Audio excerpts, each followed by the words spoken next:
So let's get started. So the class is called VP stuff because we're going to do VP stuff. And so we'll start with the definition of what VP means. So it's called the p-adic valuation, and it's defined like this. VP of n is the maximum k such that p to the k divides n. So the VP of n is the maximum power of p that divides n. So for example, V2 of 24 is 3 because 8 divides 24, but 16 does not. And V3 of 54 is also 3 because 27 divides 54, but 81 does not. So it's just the highest power of p that divides n.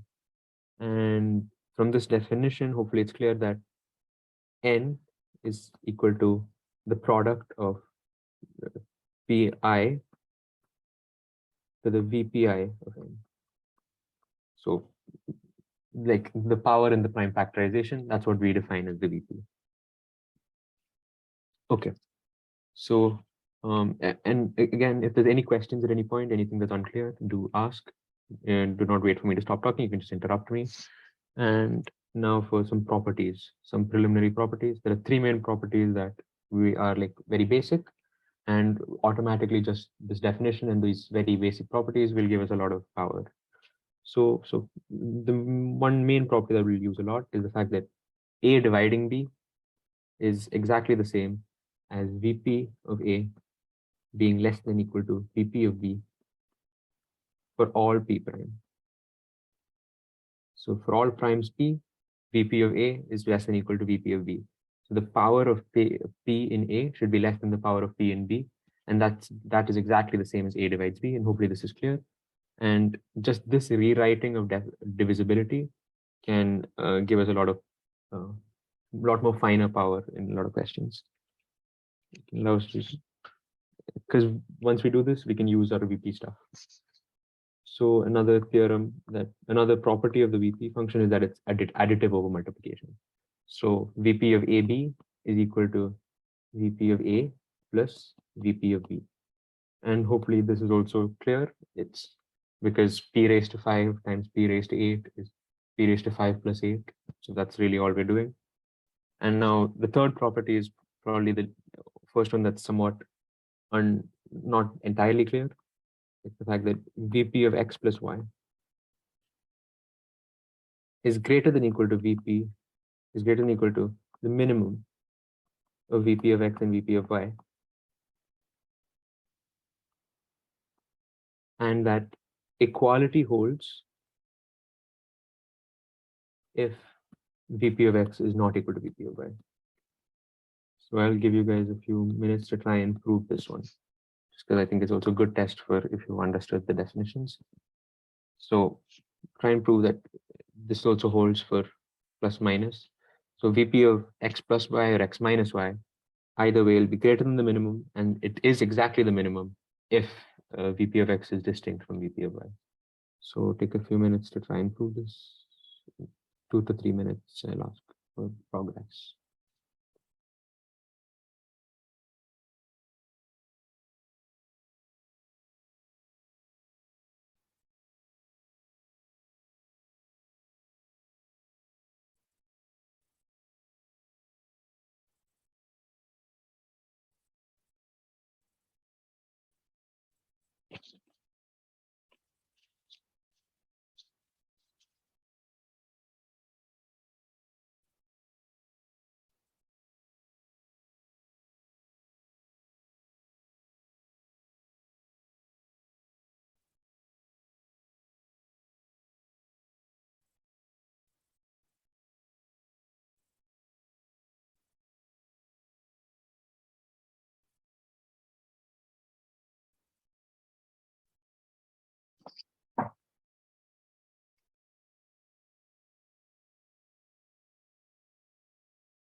Okay, so if, does anyone have any progress?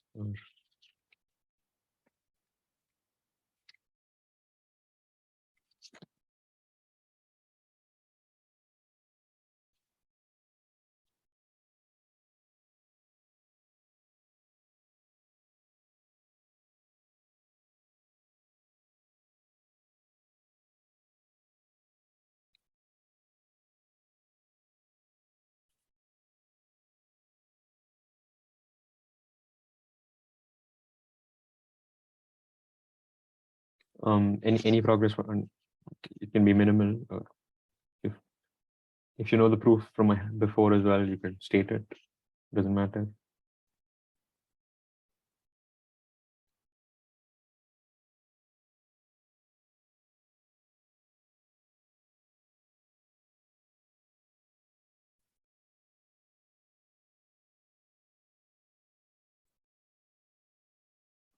You can write x as p to the power alpha times a and y as p to the power beta times a or times b.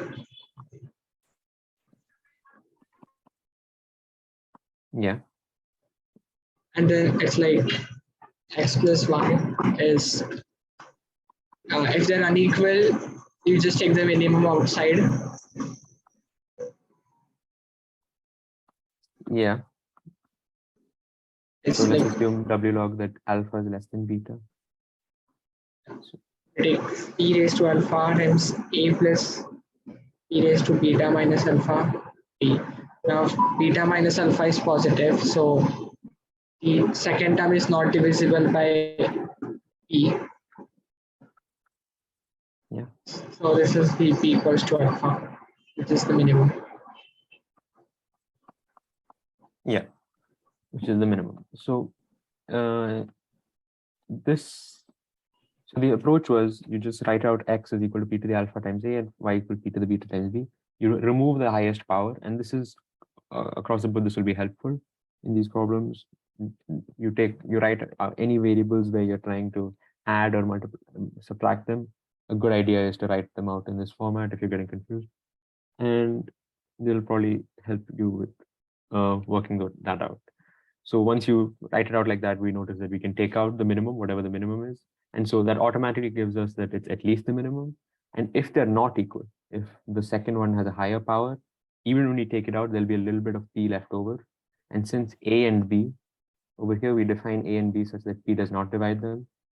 Because if we could divide them, we would take out an extra power of p. So we defined a and b such that p does not divide them. And so here, this is divisible by p, this is not divisible by p. So the whole thing is not divisible by p. And so Vp of x plus minus y is Vp of p to the alpha, which is the minimum. And if they were equal, then beta minus alpha would be 0, in which case it would be a plus b, and that could be divisible by p, which is why we have the greater than symbol as well. And the greater than is only applicable when they're not equal. I hope that's clear now. So now using these three properties, we'll be doing a few problems.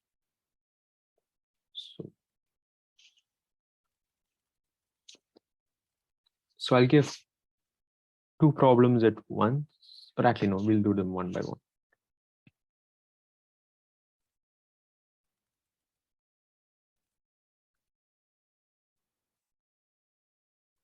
So we have two numbers a and b such that a divides b squared, which divides a cubed, which divides b to the 4, which divides a to the 5, and so on.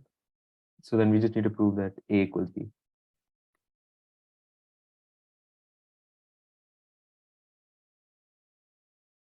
So again, I'll give you guys a few minutes to try this. It'll just be using our three properties.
Yeah, Ravi, you're right. So what Ravi said is we have that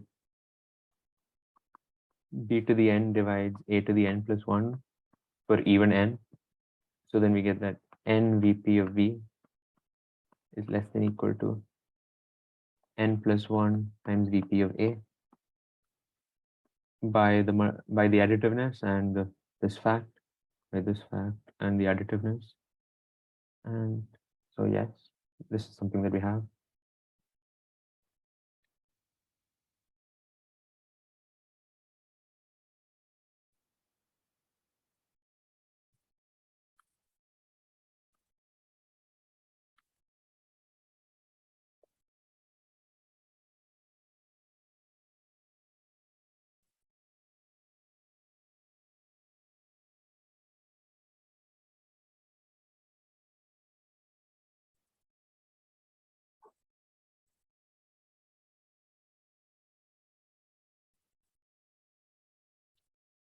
With just this direction, no, we cannot take the limit because this can grow and this can grow and this can just both be different. So when we take n tends to infinity, we just get that for very large n times vp of v is less than equal to n plus 1 times vp of a. How does that imply that? Yeah.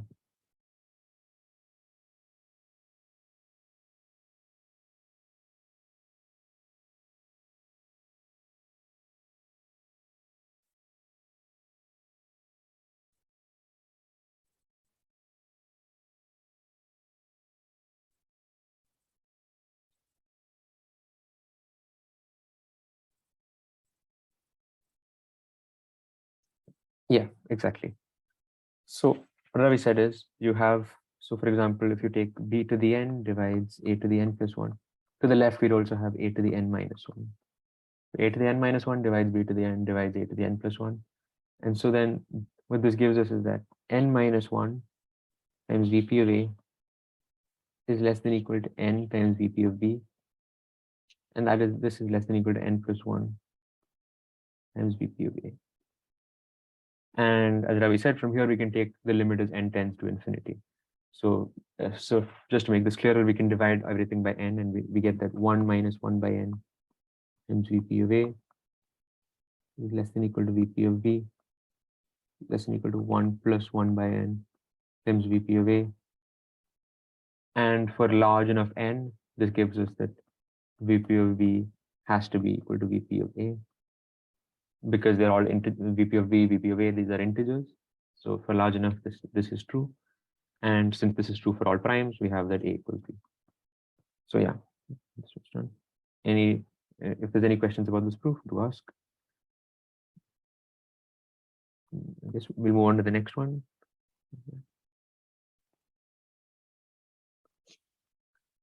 So let us say that there are bn element of n.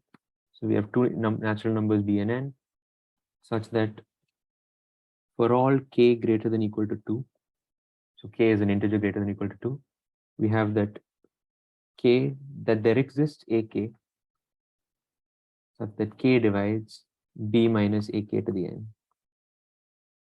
So for every k, there is some ak such that b divides such that k divides b minus ak to the n. So prove that this implies, prove that b is a nth power.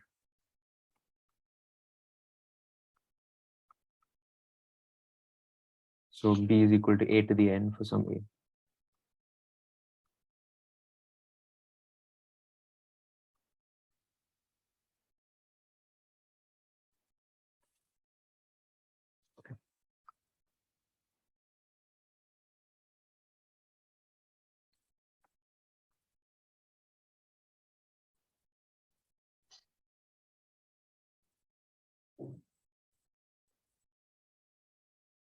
So again, this one's just using the three properties, but this one is a lot, quite a bit harder than the last one.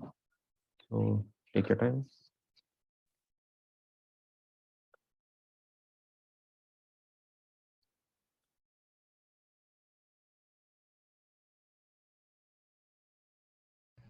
Sorry, what was the problem again? Oh, so we have two natural numbers b and n, such that for every k greater than or equal to 2, for every integer k greater than or equal to 2, there exists another integer ak such that k divides b minus ak to the n. Okay. So prove that this implies that b must be an nth power, that b is some a to the n, some a element to the n.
Okay, Zaman, how do we have this? Because that would be very powerful. That would finish.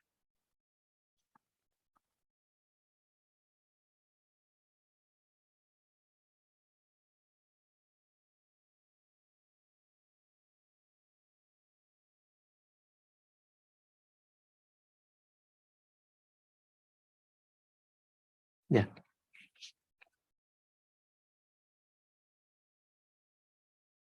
But even less than or equal to would finish. Because b is fixed and k is not fixed. Whenever you have an inequality where like a free thing cannot be less than a fixed thing always.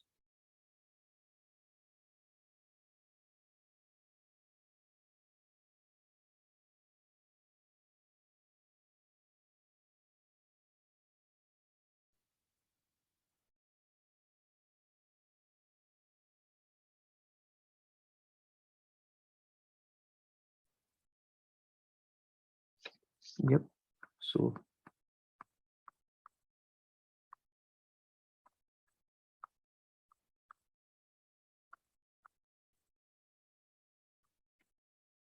So this is actually not correct. So what we have is technically that we have this vp of b minus ak to the n, and what else we have from our property is that this is greater than or equal to the minimum of vp of b and nvp of ak. If we want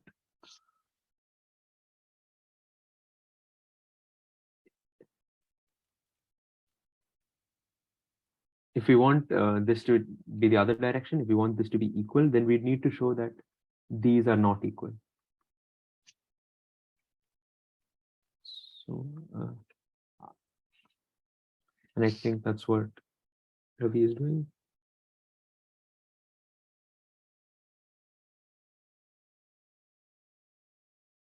Yes, exactly.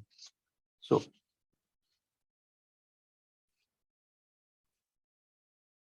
let's choose k is equal to p1. So if b is equal to p1 to the a1, pt to the at, then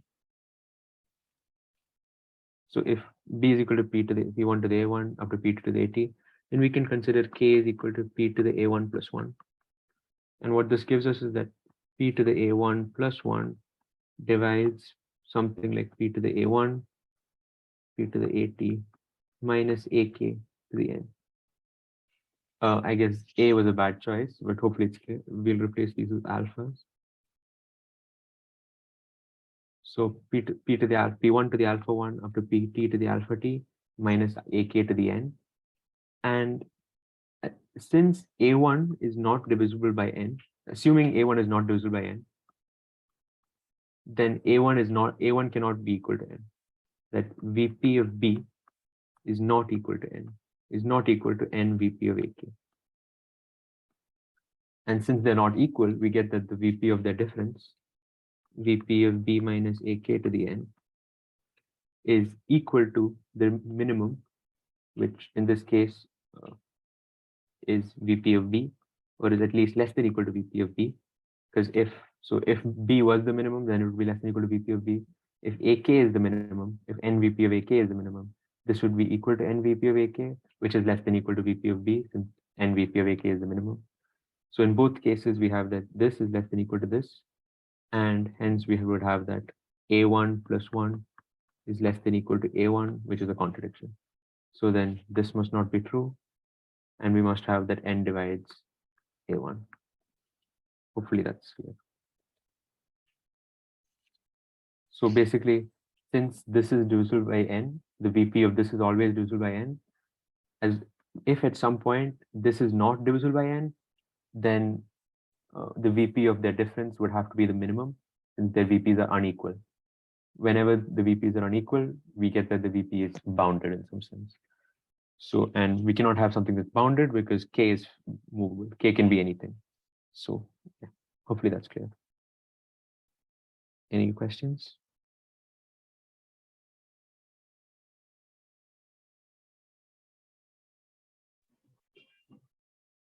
Okay, guess we'll move on.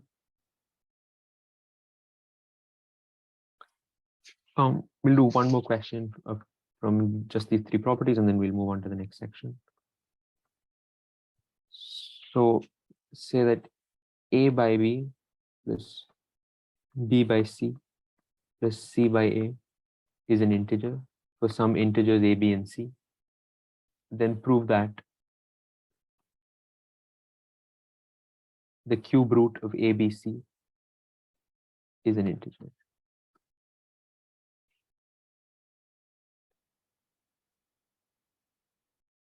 Or actually, this one, I think this, instead of this, we'll do another problem. So let's say that AB by C plus BC by A plus CA by B is an integer. Then prove that AB by C, BC by A, and CA by B are individually integers.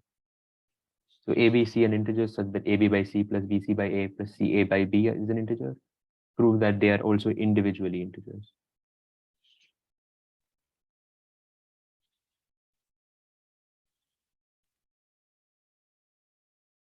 And again, this is just the properties.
Can I say the proof to this?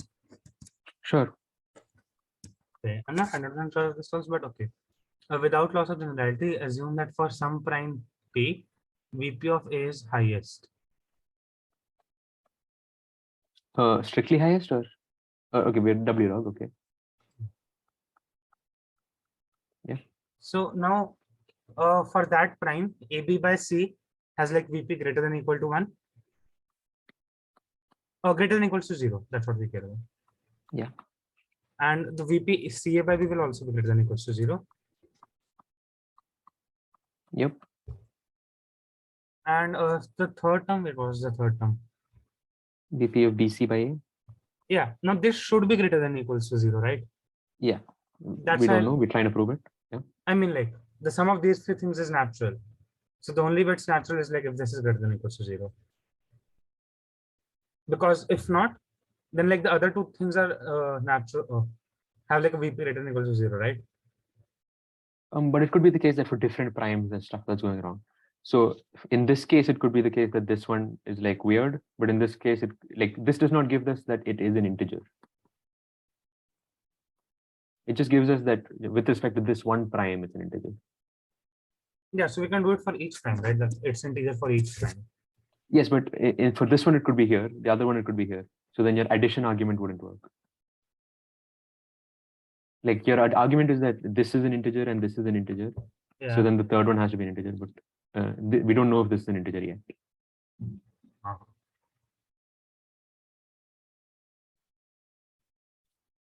Okay, so the above, like the last thing, like assume that VP of that thing is less than 0. So Yeah. it's like x by p plus something should be an integer, and like we need to remove the factor of p, right? So like let x by p plus x by p plus a by What is b, x?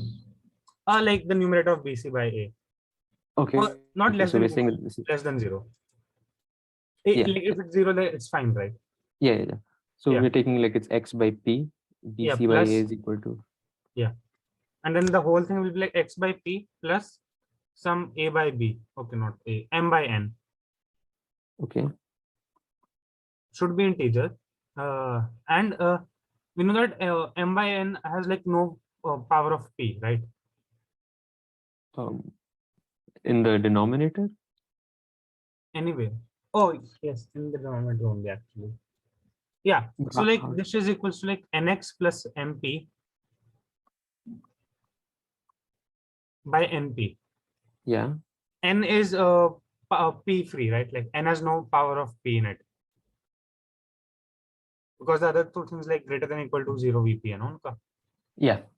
Like m by n is in the lowest terms. Yeah. Okay. So now the VP of numerator, this whole thing belongs to n, right? So VP of this whole thing should be greater than or equals to 0. Yeah.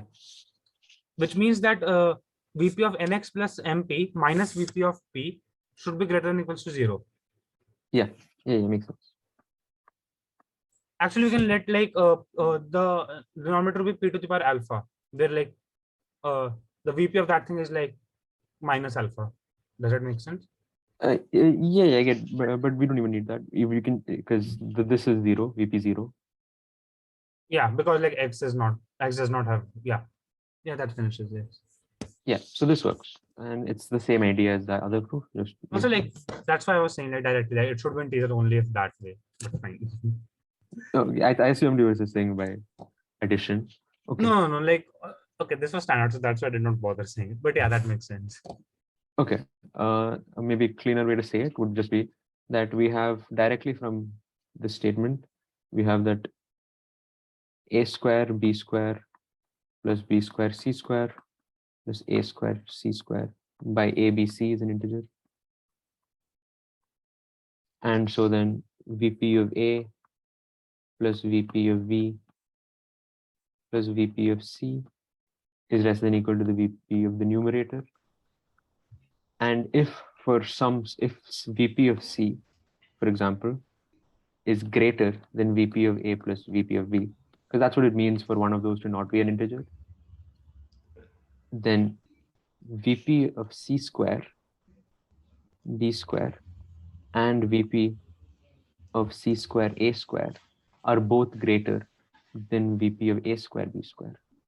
So in the VP, the dot dot dot will just be VP of A square B square because it's a unique minimum. Whenever you have a unique minimum, that means that is the value of the VP. So then we get that VP of A plus VP of B plus VP of C is less than equal to 2 VP of A plus 2 VP of B. And this automatically gives us that VP of C is less than equal to VP of A plus VP of B, which is a contradiction because we assumed it's greater. And yeah, it's the same proof as what Pranav said, just written using the properties instead of explicitly working it out. Okay. There's no doubts, we'll continue.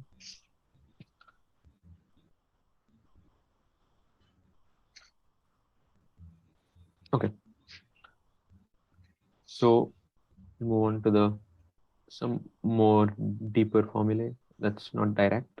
So this is probably, a lot of you have probably heard of this or have seen this exact thing. We have the Legendre formula that VP of n factorial is equal to,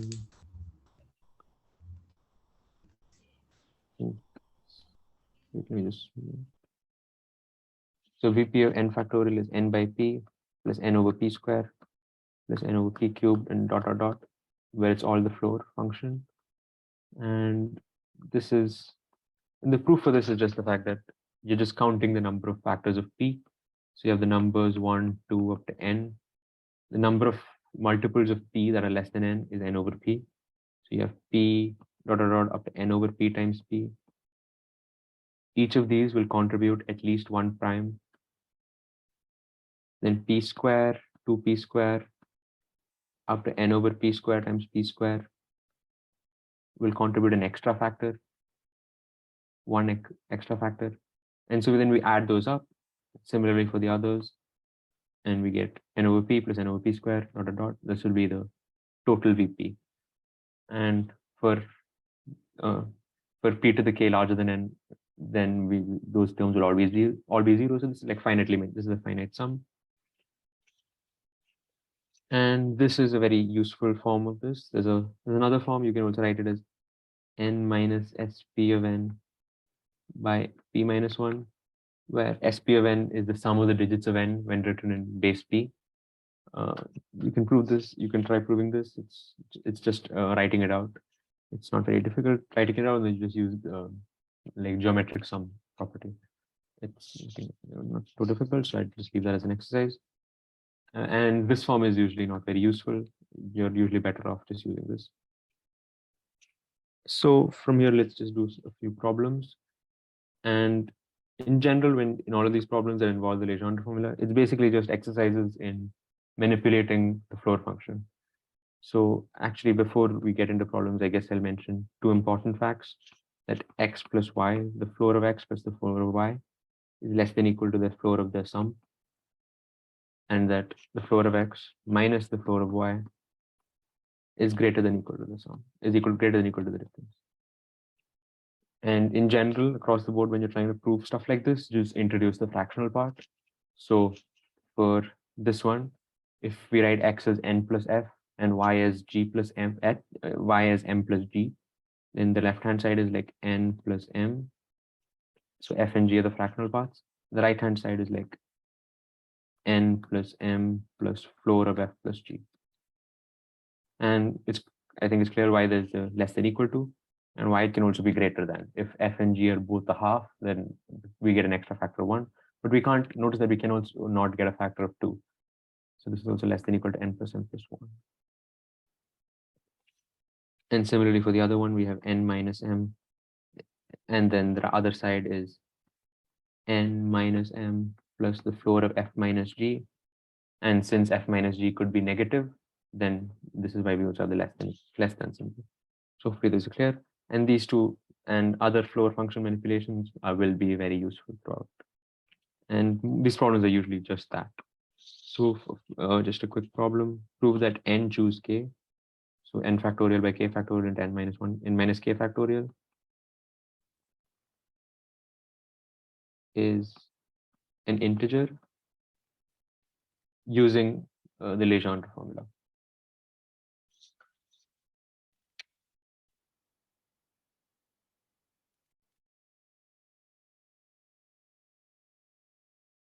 I will use Legendre here. You can obviously you can prove it combinatorically. Yeah, like n to scale like the number of q objects out of n, so it should be integer. Well, yes, but like there should be a number theoretic way to prove it, isn't it?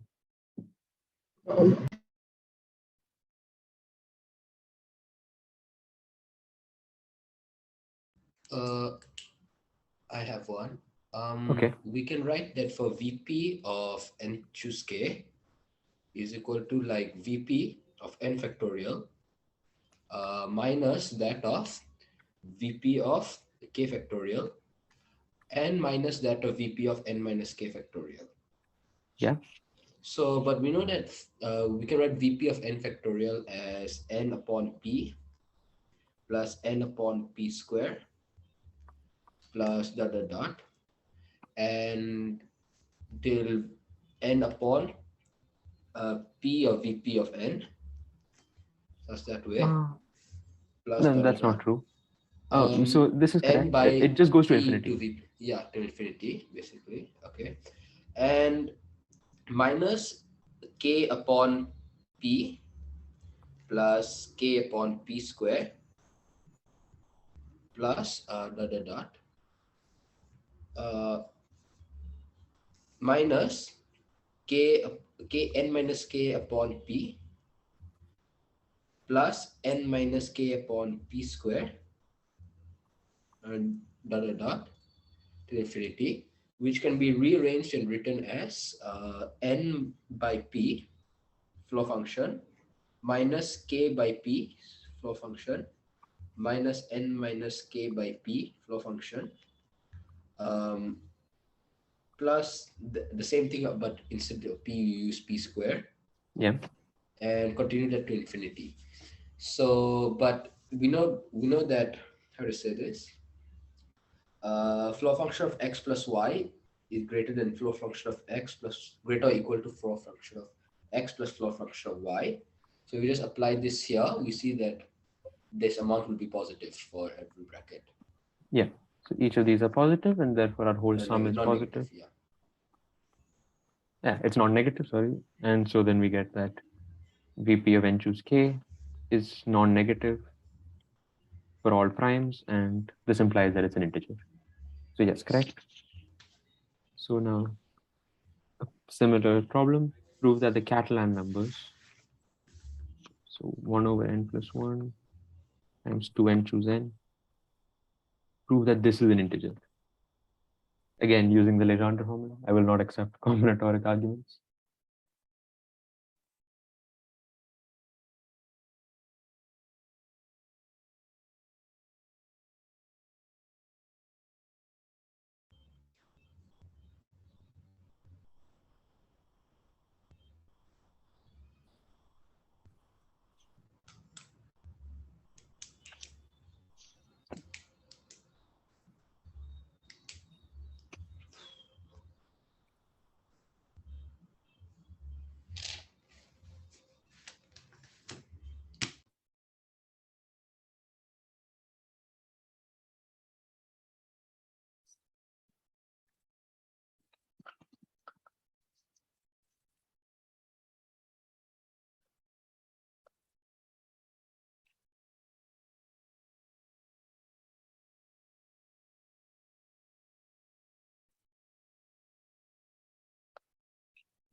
That's not necessarily true.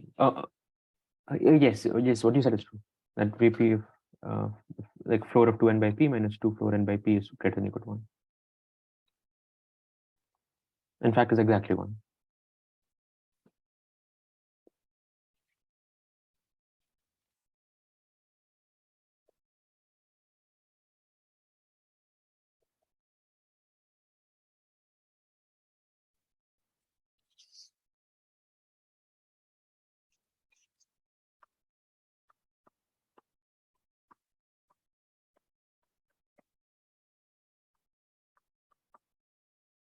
Yeah.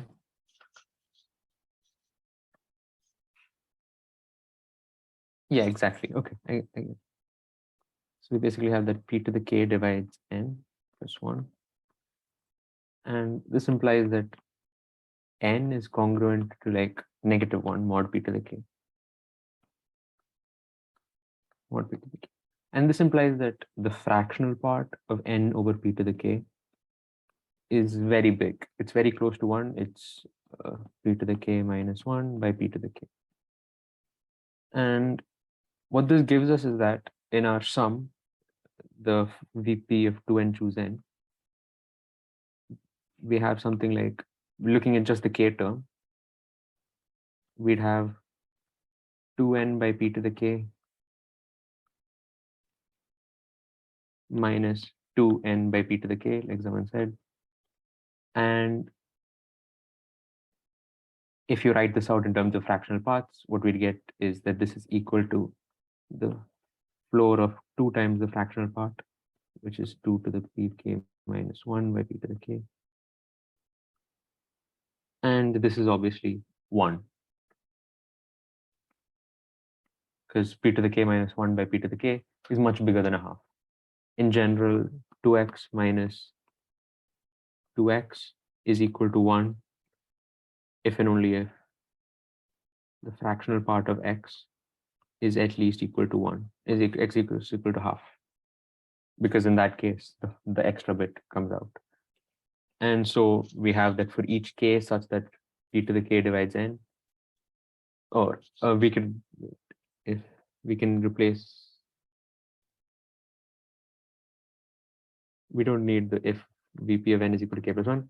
If p to the k divides n plus 1, all of this is true, that we get a term with 1 in it. So for every p to the k that divides n plus 1, we have some 1 in our sum 2n by p to the k minus n by p to the k times 2. And so vp of n plus 1 is less than equal to sigma 2n by p to the k minus n by p to the k times 2, which is equal to the vp of 2n choose n. And hopefully the proof is clear. And this idea of residues and fractional parts being related is very useful in these kind of problems. And so I guess we'll move on from here. Any questions, do ask. Okay, so then we'll move on to just a quick side note that the GCD of two numbers is easy to define, or GCD of any numbers, x, y, z, dot, dot, dot. The VP of this, just divide it, is equal to the minimum of the VPs. VP of x, VP of y. And that the VP of the LCM of x, comma y, comma z is the maximum.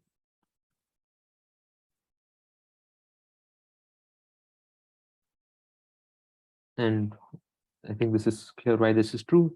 And this is just useful when we're working with LCMs and GCDs and these problems. Okay, so now we'll move, it's just a side note. We'll use this sometime later, hopefully. So now we'll move on to LTE. So this is the lifting the exponent lemma, and it basically tells us how to find VP of a to the n minus b to the n in a lot of contexts. So VP of a to the n minus, the theorem states that VP of a to the n minus b to the n is equal to VP of a minus b plus VP of n if P does not divide a or b and P divides a minus b and P is an odd prime. So P equals 2 does not, this theorem does not hold for P equals 2. And yeah. So the proof for this theorem is induction on VP of n. Basically, if you have that P to the k times s, if we can write it out like that, n is P to the k times s, then you can write this out as P to the k minus 1 times s minus b to the P to the k minus 1 times s, each of these to the P. And then we factorize this out and we get a to the P to the k minus 1s minus b to the P to the k minus 1s times some stuff. And we can basically prove that this stuff is congruent, has exactly P equals 1. I think specifically P is congruent to P mod P square. And so this adds an extra P, and this is the last one in our series. So like we're inducting down so that we're adding exactly one VP when we add 1 to the VP of the exponent. And that's why it's kind of linear like this. Hopefully that makes sense. The proof is somewhat long, so we'll be skipping it, but the statement is most important, that VP of a to the n minus b to the n is equal to VP of a minus b plus VP of n. And these conditions are quite important. Throughout the proof, the proof uses all 3 conditions, so you cannot skip any of them. It's quite common to skip them on accident, so be careful, be wary of that. Try to write them out explicitly whenever you use the theorem. And we have some variants of the theorem as well. You can replace the minus with the plus, and you'll get an equivalent theorem. But this naturally only holds when n is odd, because our factorization that we used here only holds when n is odd. Exactly, and obviously the same criteria as earlier also apply, that P divides a minus b, P does not divide a and b, and P is odd. And we also have similar statements for P equals 2, but they are not as nice. And the proof for, you'll see that at some point during the proof we'll have to use the fact that P not equal to 2. But we can similarly derive similar statements for V2, that V2 of a to the n minus b to the n is equal to V2 of a minus b plus V2 of a plus b plus V2 of n minus 1. And this is true when 2 divides a minus b, a and b are odd, so 2 does not divide a and b, and n is even. Importantly, we need that n is even, which is distinct from the other cases. And if n is not even, if n is odd, then we just have that V2 of a to the n minus b to the n is equal to V2 of a minus b. This is very quick to prove. You can just see that in the factorization, the extra bit is just odd automatically. So then V2 of a to the n minus b to the n is equal to V2 of a minus b. And there's a certain simplification to this, because this is quite clunky. If 4 divides a minus b, then this just transforms to V2 of a to the n minus b to the n is equal to V2 of a minus b plus V2 of n, which is similar to our earlier statements for general primes. We still need that n is even, however. And note that 2 does not have similar statements for plus, because we obviously need n is even. Like the minus cannot be replaced with the plus as simply. So yeah, these theorems are very useful at P in general. So just try to remember these ideas. Just try to remember these. You can try to derive it each time, or just the intuition for the derivation can be useful to remember what the formula is. But it's really just something you remember. So now we'll move on to a few problems that use LTE. So quick problem: prove that 2 is a primitive root mod 3. So what it means to be a primitive root is that root mod 3. modulo 3 to the k. Sorry, not 3 modulo 3 to the k for any k. So what it means to be a primitive root is that when you look at 2 to the 1 up to 2 to the k, that like as in 2 to the s maybe, that the first time that 2 to the s is congruent to 1 for some s is when s is equal to 5 of 3 to the k. That it spans all the coprime indices, coprime residues. So i.e. that if we have that if k divides, if 2 to the k, if 3 to the k divides 2 to the s minus 1, then this implies that phi of 3 to the k divides this. So this is what we have to prove basically.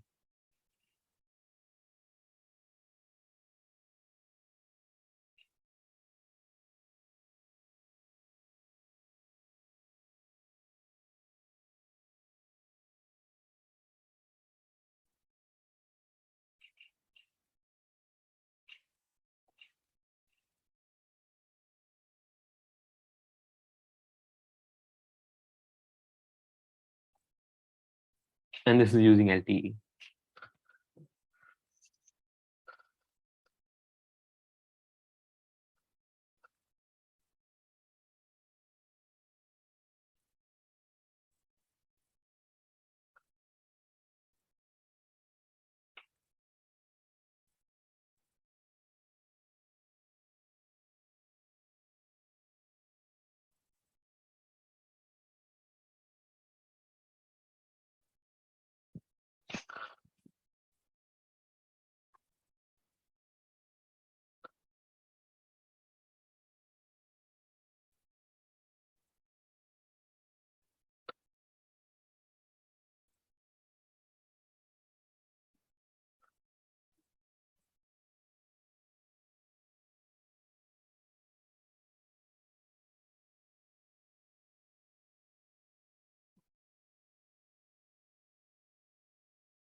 Okay, if anyone has any progress to tell the proof or any progress.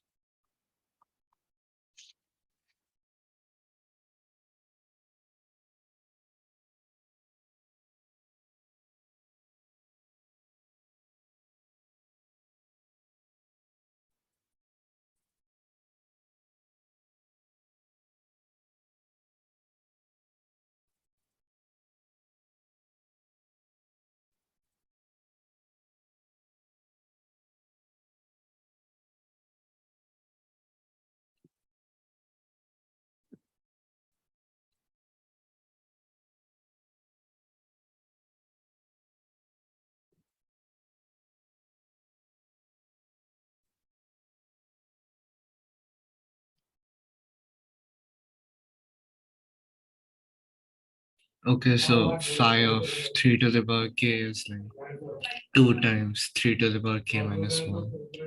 Yeah.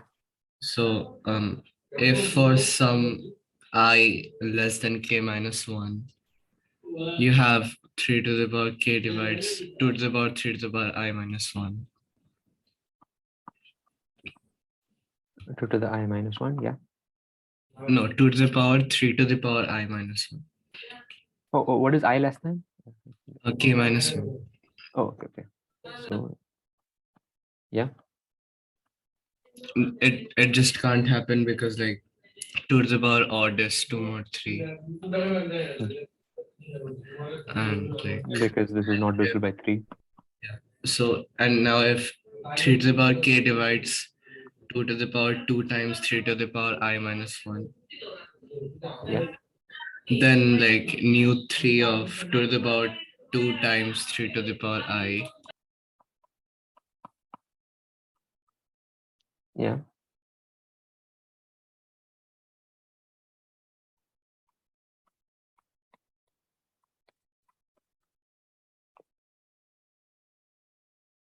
Sure.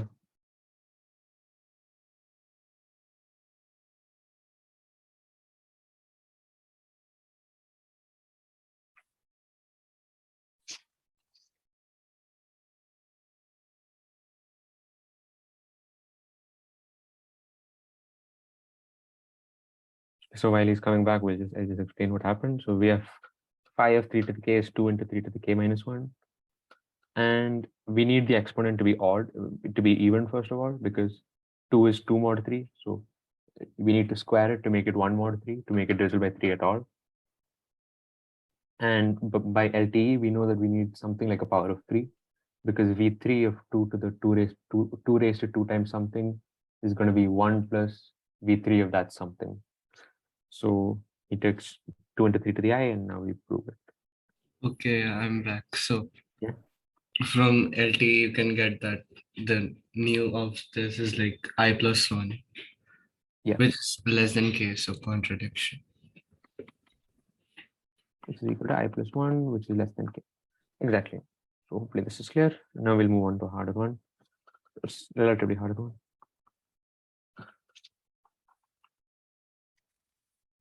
Prove that if a to the n minus b to the n is a perfect power for all n sufficiently large,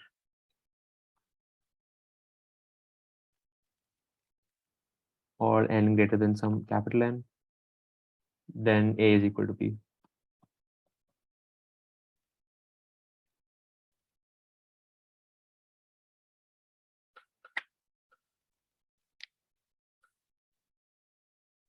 AB are integers, right? Yeah, a and b are integers.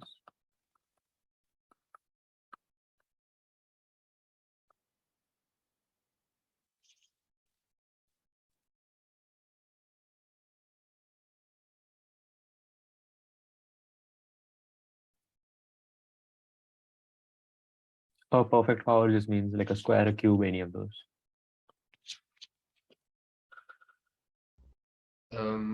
You can say like for VP of an minus b to the power n, it Yeah. is equal to VP of a minus b plus VP of n. So if this is a perfect power, the p should all be integers, right? Yes. This is only true if the criteria are met. We need that p divides a minus b, p does not divide a and b, and Okay, p, and like, yeah, and that p is odd. So right. mainly P we'll is, have issue with this one. yeah, right. I see.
Okay, I have some idea on how to start.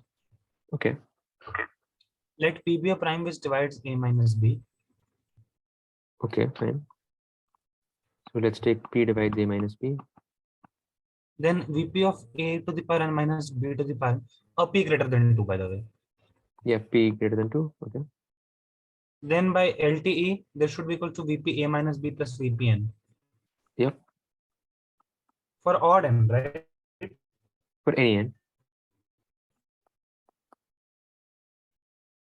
Yeah, okay. VPN, which is clearly greater than 0.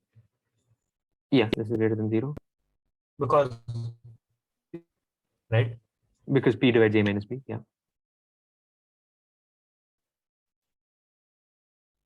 So it means that since a to the power n minus b to the power n is a prime power, it should be a power of prime of p only, right? It's not a prime power.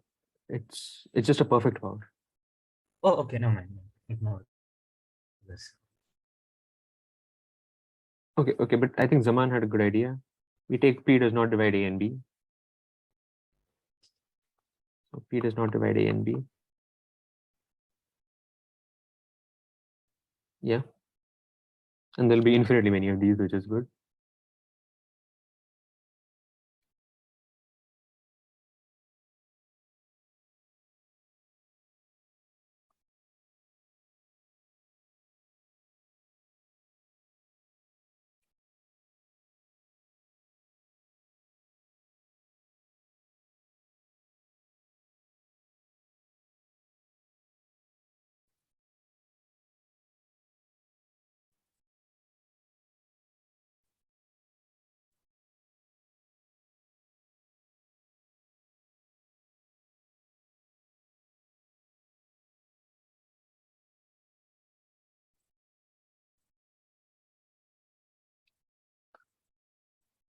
Exactly. Yeah. So A to the P minus 1 minus B to the P minus 1 is divisible by P, and P does not divide A to the P minus 1 and does not divide B to the P minus 1. So then I think Zaman will suggest that we choose n that is divisible by P minus 1.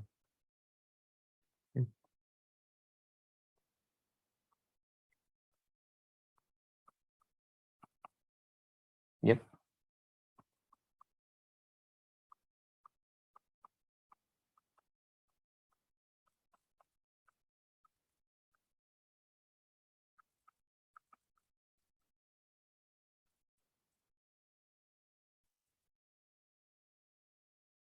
Yeah.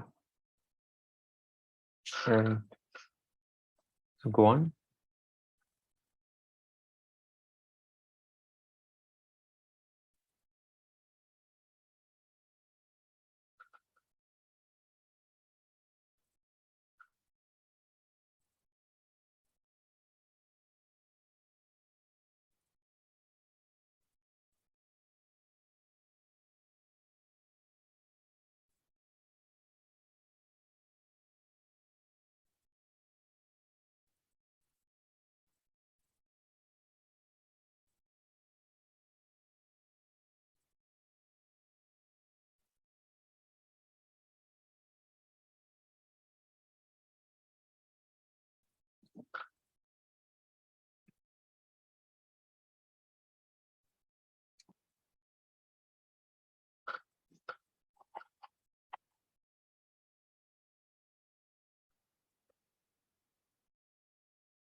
But if anyone else also knows how to continue, that's fine as well.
Okay, let's look at that. So first of all, by LT, we have that we can write this as VP of a to the p minus 1, the whole to the s minus b to the p minus 1, the whole to the s. So then this is VP of a to the p minus 1 plus, sorry, minus b to the p minus 1 plus VP of s. And now you suggest taking s as another prime minus 1, but okay, then what is the next idea?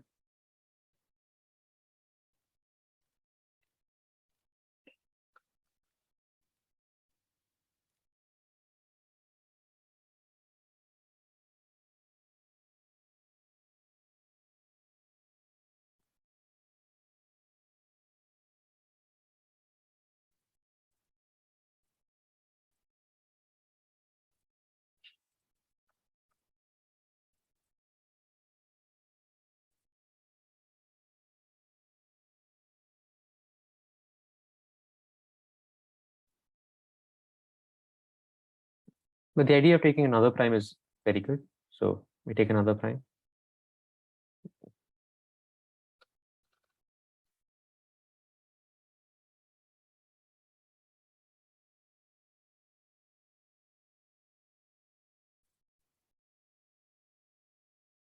Yeah, exactly. Yep. So if we have another prime q, then so let's again take that it does not divide a and b because there are infinitely many of those. Since it's a perfect power, we need that Vp of a to the n minus b to the n with Vq of a to the n minus b to the n is always at least 1.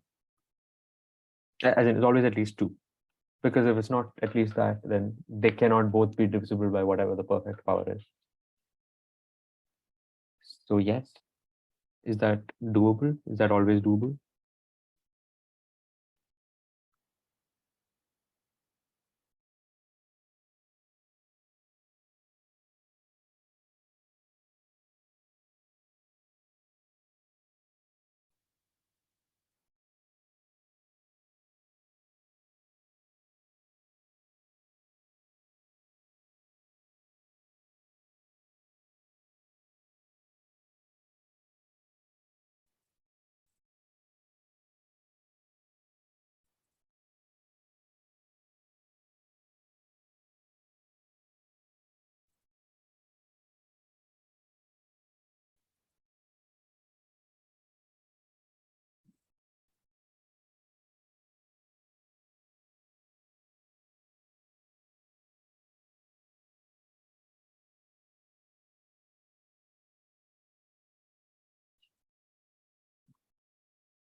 So from here, what is the contradiction?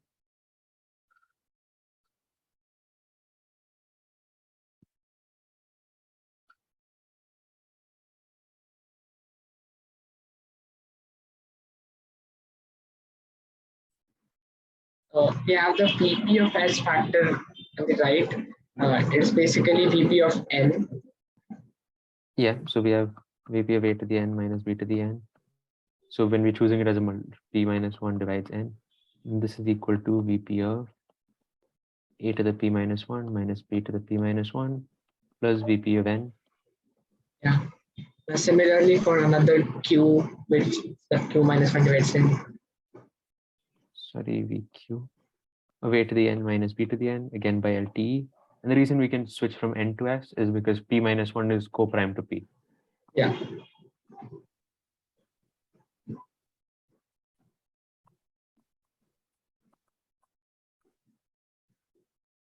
Yep.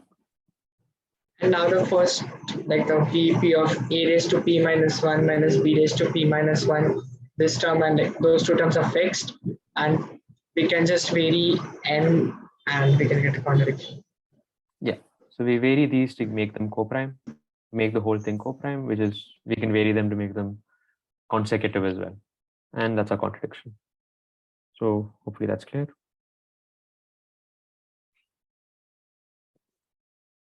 Any questions?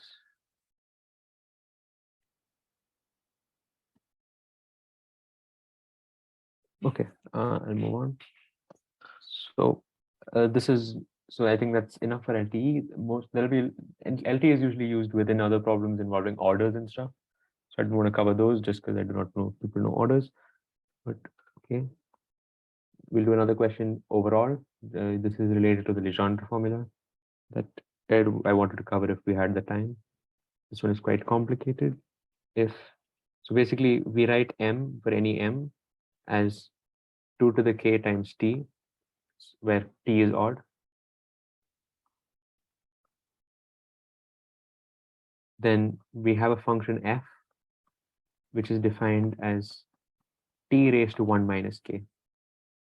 So whatever the power of k is in whatever the v2 is, we do 1 minus that and the odd part raised to that.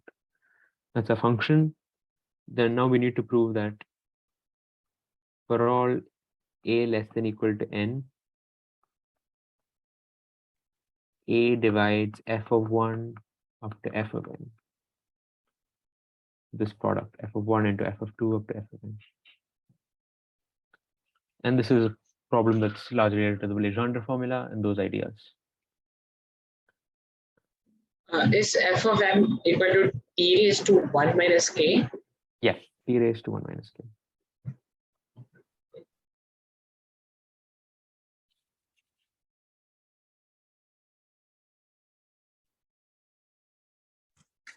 Did you tell the source by the Sidharth? No, Should I say? no. Okay. Sus.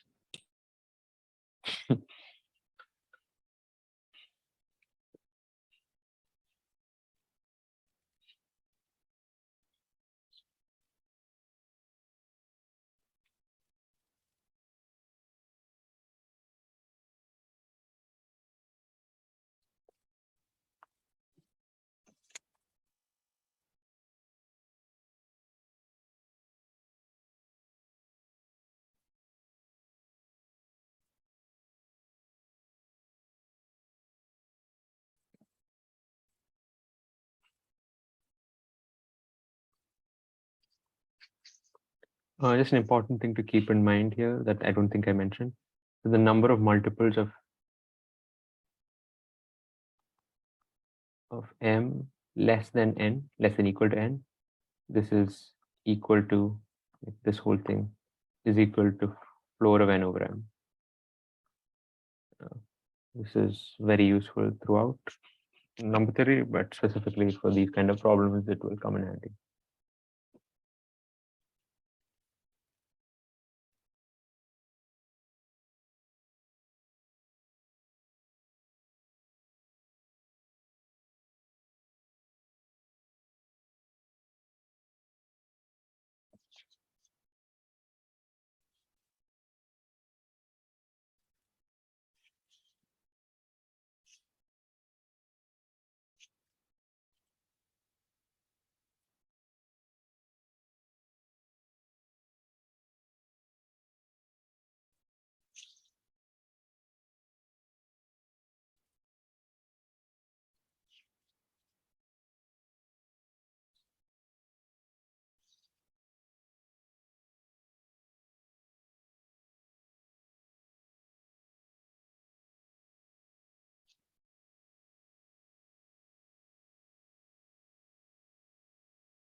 Ah.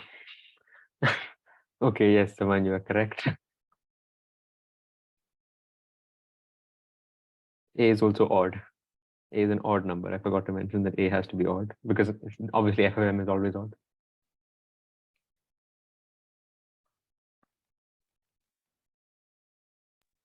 Jeez. Wait, but when we did this, we did not consider the even thing, right? No, it's stated in the problem that A is odd. Oh yeah, we I just just forgot. considered that. All. Yeah, okay. I just forgot to mention it.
For every odd number, we just get let fm is equal to m, right?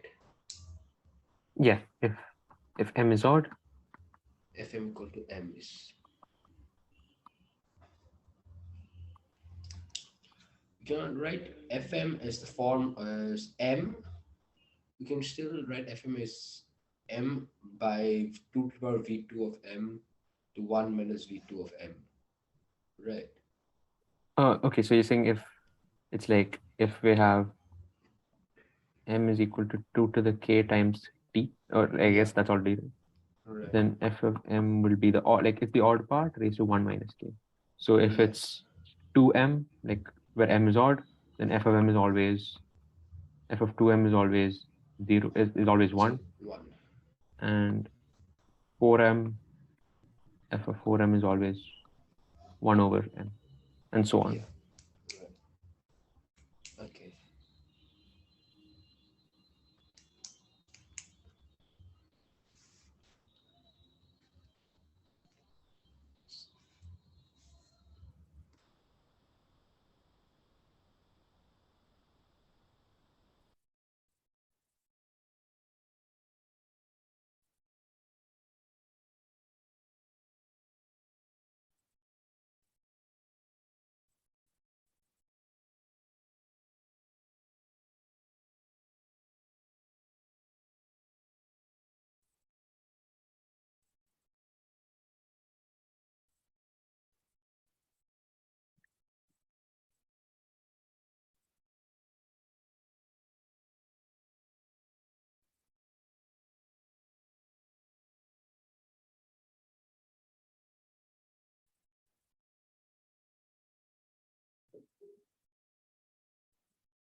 Yes, exactly, Zaman. So could you describe how you, and I'll walk through how you got it. So we look at fixed m, like fixed odd bit, and varying everything else, varying the power of 2. And we're just considering VP.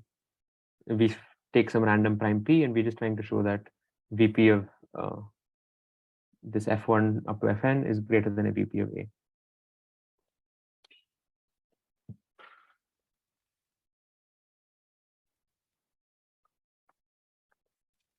So let's now study.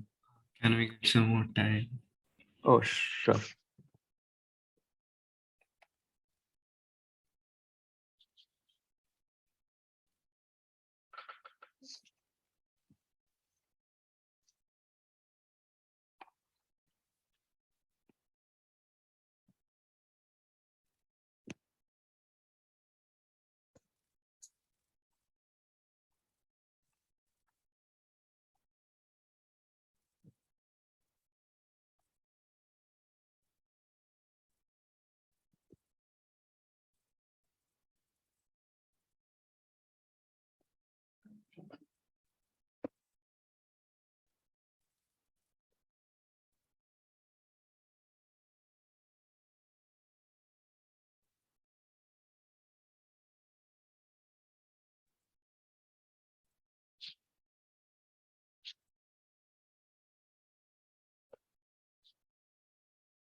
Guess I'll give like 2 more minutes, and then we'll probably discuss the month's progress.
Okay, so I'll discuss like I'll give you like pointers on where to go. So Yeah, I have reduced it like a ridiculous calculation, like you have to check some bounds. okay, fine. That's it. Okay, so that's exactly what Zaman is as well. So we're looking at P. So we're looking at multiples of P in this product. So just from our discussion here, if we're looking at a multiple of P that's odd, then that just gives us an exact factor of P. So looking at P, 3P, 5P, these will all just give exactly what the number is. So this will give us, and how many of these are there? So we're looking at multiples of P that are not multiples of 2P. So how many of those are there? N by P minus N by 2P. And using the same logic as the proof for the Legendre formula, then we can similarly have that the total VP will be equal to VP of this bit, just the odd bit will be equal to N by P minus N by 2P plus N by P square minus N by 2P square and dot dot dot. VP of 2 times odd, the contribution from that is just 0. VP of 4 times odd is going to be minus 1 because of the 1 minus 2 factor, like the 1 minus k, times N by 4P, because you'd have multiples of 4P but not multiples of 8P, plus dot dot dot minus N by 8P plus N by 8P square plus dot dot dot. And similarly for the others, it'll be over here. So VP of in general 2 to the T times odd will be equal to 1 minus T times N by 2 to the T times P plus dot dot dot minus N by 2 to the T plus 1 times P plus dot dot dot. And this is where I think the Bayu and Zaman were at. So now we just add these up. So here it's N by P plus N by P up to N by P square dot dot dot minus N by 2P and then minus N by 4P then plus n by 8p, but then in the next one you'd have a minus 2n by 8p. So overall, you can just see that it's going to come out to Vp of is equal to n by p plus n by p square plus dot dot dot minus n by 2p plus n by 2p square plus dot dot dot minus n by 4p plus n by 4p square plus dot dot dot, and again the same things for all of them. So now we just need to prove that the VP of this is at least the VP of A. And So I now, like interpret this as probably log of m. yeah. So we should interpret this as log base P of n, the floor, because that'll be the power of K, that the power of P that's biggest in the interval. Okay, so now we're till here, and we just have to prove this inequality now. I just gave up at this point. Like, this is so bad. Okay, so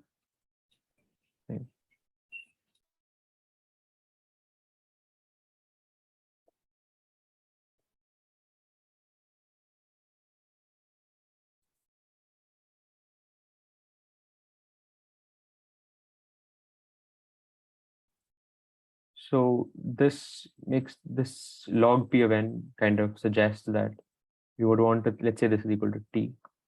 So we have n by P minus n by 2P minus n by 4P and dot dot dot downwards, and then n by P square minus n by 2P square and up to n over P to the T. And if we can prove that each of these is at least 1, we'd be fine. Right? Because that gives us a greater than equal to T bound. So we just want to prove that if this is at least 1, then n over P to the K minus n over 2P to the K minus n over 4P to the K dot dot dot is also at least 1.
And for this, I'll give another hint just because we're running low on time. We would want to be using this fact and trying to induct down in some way.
And when I say inductive, the statement that we're trying to induct over is that if n over x, if n over instead of x, we use a different number. If n over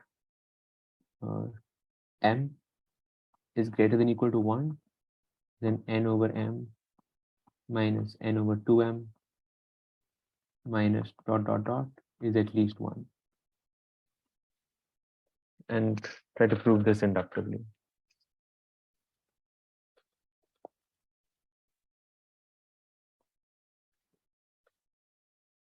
Or not inductively, just it's not even really induction. Just cascading.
Does anyone see how to finish from here?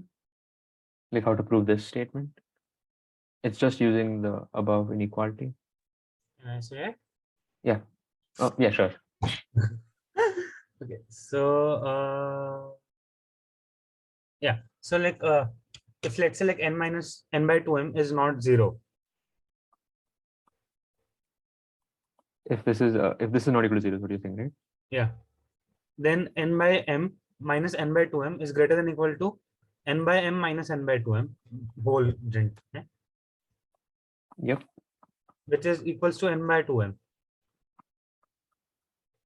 So you do this until the last thing is non-zero. So you get n by 2 to the power x times m, Yeah. and that is So- not 0. So it's like at least 1. Yeah. And the next term is 0, so it does not matter. So we start with this n by m minus n by 2m and minus by n by 4m. And these first two terms, we can say that it's greater than equal to n over 2m. And we only do this if n over 2m is greater than equal to 1. And now we're basically at the same situation that n over 2m is greater than equal to 1. And we have the same sequence. But the number of terms has reduced. The number of non-zero terms. So at some point it'll be 0. So let's say n over 2 to the km. And then after that it's 0. So we can cascade down till there.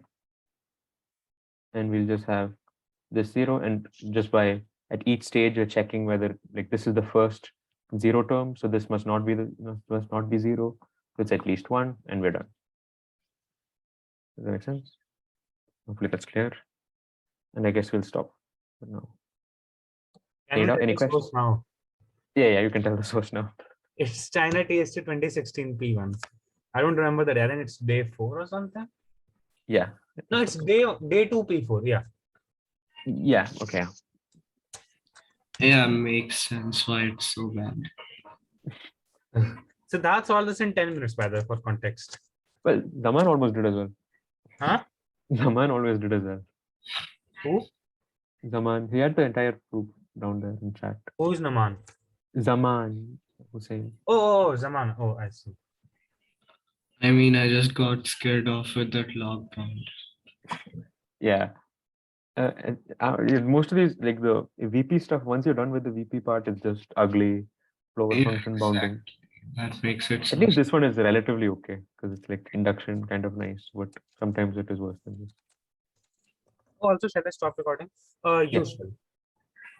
Oh yeah, how do you stop recording? Stop Let's just recording. clip